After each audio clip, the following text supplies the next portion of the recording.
Hello, everybody in the U.S. and around the world. Welcome to Baseball Outside the Box. I'm your host, Pete Caliendo, and we are back. Yes, sir. We are back from a long break. We've been traveling the world, checking out some baseball tournaments, international ones. And let me tell you, how much fun is it to get out of here, get out of the house, travel a little bit, do some flying, get to another country, see a lot of your friends, and get to see some great baseball. I was so excited just being in the stands, watching games for the first time in probably a year and a half. You know, Zoom is great, but man, have I been tired of staying on Zoom all the time and being in your house. I love my home, but being outside watching baseball, there's nothing like it. So folks, we are back. We're ready to do some shows.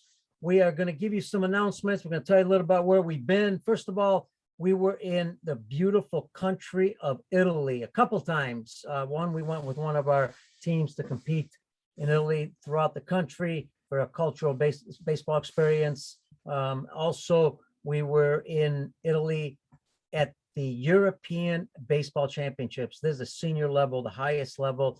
And let me tell you, 16 teams hosted in Torino, Italy. Outstanding job, outstanding competition. Was a lot of fun. But you know what was really fun about it? Was getting to see all your friends in Europe that are involved in the game of baseball. They are so passionate and so dedicated to developing young players and also the national teams. It's just a lot of fun watching them do what they love and not seeing them for a couple of years. You know, finally get a chance to talk to them one-on-one a little bit how things were going, getting to see some former players with the Belgium team and they're now managers, coaches. That is so rewarding. So that was a lot of fun. But, you know, we got a chance to see a lot of friends in Europe. And I got to tell you, you know, the teams were great. And, you know, the Netherlands came in first, won the gold. And then Israel was second, Italy third, Spain was fourth. Again, great teams, but there were a lot of great European teams. The Russians were there. The Czechs were there. The like I said, the Italians. I mean, there's just so many of them. I can't list them all. But the Slovaks, you know, you just name them. It was just outstanding. And I want to thank everybody. I want to thank the Italian Baseball Federation for being great hosts. Thanks for allowing me to be able to see the games and meet everybody. Got a chance to see Jim Small there from Major League Baseball International. Got a chance to see some of my good friends who still coach in Italy. Dan Bonanno. I want to give a special prayer to our good friend who passed away, Bill Holmberg, who would have been with the Italian national team. But Danny took his spot in his honor, and that was great for him to do that. Mike Piazza was the manager. Was a lot of fun meeting Mike and seeing Mike at the hotel where the Italians were staying at. You know, so just overall outstanding experience. Do I always learn something from watching the games? Absolutely. Let me tell you, I saw one team that did not take the same infield and outfield all the time. They took infield, outfield with different situations. They didn't take the same one all the time prior to the game. Some was more either dedicated to, you know, double plays or PFPs or different cutoffs, different relays. So they didn't always do the same routine all the time. And it probably mattered who they were going to play, what they expected from that club. And I thought that was a good, unique situation. So that was one of the things that I had picked up there, but there's some others. We'll talk about that in future shows. Our next trip was to Mexico, Obregon, Mexico, and also Hermosillo, two great baseball towns with great major league stadiums. We were there for the U23 WBSC World Championships. We're talking about some of the best countries in the world with the under 23. And that was an honor for me to be the technical commissioner of that event. It was held in two different locations, about 3 hours apart. You want to check all this out, go to WBSC.org. You can get to the European Baseball Federation for, you know, the European Championships that were held in Italy. You could also find the WBSC on U23 event, which Venezuela won. I mean, let me tell you, some great ball clubs. Venezuela came in first. Mexico was defending their title. They came in second. Colombia was third, and Colombia was really good. I was really impressed by the Colombian team. And get this, the Cubans came in fourth. This is after, or during the time, almost 12 players defected. They didn't have a huge roster. I think they ended up like 14, 15 players on the roster. Incredible that they came in 4th place. That just goes to show you how good they are when they're losing that many players. Hopefully things will be changing in Cuba with the U.S. government, because, these players, they're leaving not just because they want to play baseball, but they're also leaving just to leave so they can get a better life, because they've got family in the States and want to get to the States. So it'd be great if one day it opened up, especially with baseball players that are being taken advantage of sometimes by a lot of the agents, a lot of the traffickers, who are making a lot of money off these players. It'd be great if it was open and they can just come freely and play just like other countries do here in the U.S. But a great event. Chinese Taipei was there, Panama, Nicaragua, Germany, Czech Republic, the Dominican Republic, Korea, and Netherlands. Think about that event and what you got to do to compete at that level to win the gold medal or even to come in the top 4. So great competition, great host. The Mexican people are outstanding. We had our groundskeepers there were fantastic.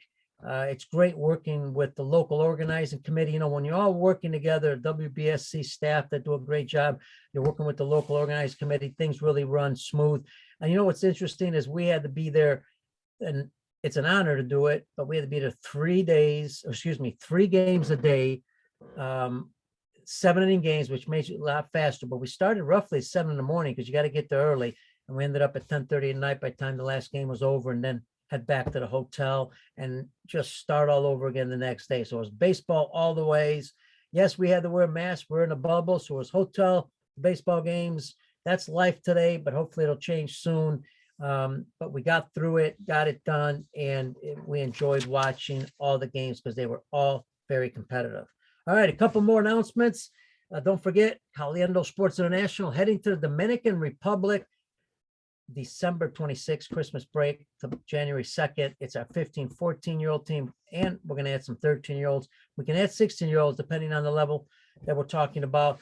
We've got about 4 or 5 more players to recruit from around the country. Anybody interested, email me at petercaliendo@att.net, or you can email me at caliendo19@gmail.com. Check me out on social media. Message me on Facebook. I'm on Messenger. You could DM me also on Twitter at Baseball Out. So check it out. If you'd like to join us as a player or you'd like to recommend a player, do that right away because we want to get you on board. And let me tell you, Dominican Republic in the winter, you're going to compete against some of the best players around and some of the best teams. Also, you're going to train with them. That's an experience. And then you experience the great culture and country of the Dominican Republic. So don't forget that. And hopefully you've been watching the playoffs. Continue to watch them. I know they're on tonight. I love them. I think they've been great. Braves against the Dodgers, Houston against Boston. Are there some similarities there? I think there are. I think baseball is going to start turning around a little bit. You're seeing teams that have a lineup from 1 to 9 that can hit. They can hit to all fields. They can battle the pitcher. Each one of these teams have that. Obviously, they've got the pitching, relief pitching. I question some of the things sometimes they do with their starting pitchers. They take them up pretty early. I get the analytics. I get the statistics. I understand all that. I was involved in putting together independent teams, and we had to use analytics early on, but they weren't as detailed as they are now. But I think sometimes we're outsmarting ourselves. You've got to go by what your eyes tell you to, and not as much as maybe your gut, but your eyes. Your eyes will tell you what your starting pitcher is doing. And what about a relief pitcher comes in that's doing really well? That 1 inning, and then you take them out and put somebody else in. Are you taking a risk? You just did real well against 3-4 hitters. Maybe they didn't let a guy out. Maybe they didn't hit that well off them. Maybe they barely fouled off a few pitches. You take them out right away just because a righty's coming up or lefty's coming up, or you stick with the hot hand. We're going to have special shows on that, and we look forward to talking about that. I know you can go to MLB Network, and they have some great conversations there. So we will follow all that, and we'll have some great shows doing that. Other than that, want to wish everybody a great, great day. Join us tonight, which is if you're looking live right now on Facebook, YouTube, or Twitter. Tonight, we are going to have a show, and the show is going to be about, get this, the batting tee and soft toss. Is it useless? Are we wasting our time using the batting tee and doing soft toss? Now, can we use the batting tee a little bit, maybe a little bit of soft toss? but are we overdoing it? And have we been doing something for years just because we've been told that's what's good to do? And like anything else, we just follow. I think it'll be an interesting show. You should watch it tonight, 6:30 on Facebook, YouTube, at Baseball Outside the Box. The audio is going to be at baseballoutsidethebox.com if you miss it on Twitter or YouTube or Facebook. If you miss it, also go to ESPN Honolulu, go to their website. They're hosting our Baseball Outside the Box podcast, and we thank them for that. Great people there. So check it out. We're going to have Matt Helke tonight talking about that. Interesting. If you look at his website, one of the things it says is why most players are just learning now to swing and not learning how to hit. That's maybe what we're doing, is we're learning how to swing on the batting tee and soft touch, but really learning how to hit. And remember the old phrase, but it's always been done this way. Are you following that? Just because it's been done that way, is that the way to do it? Well, check it out. Today, 6:30 p.m. Central Time, Baseball Outside the Box. See you then. Stay healthy, stay safe. God bless you, and we'll see you soon.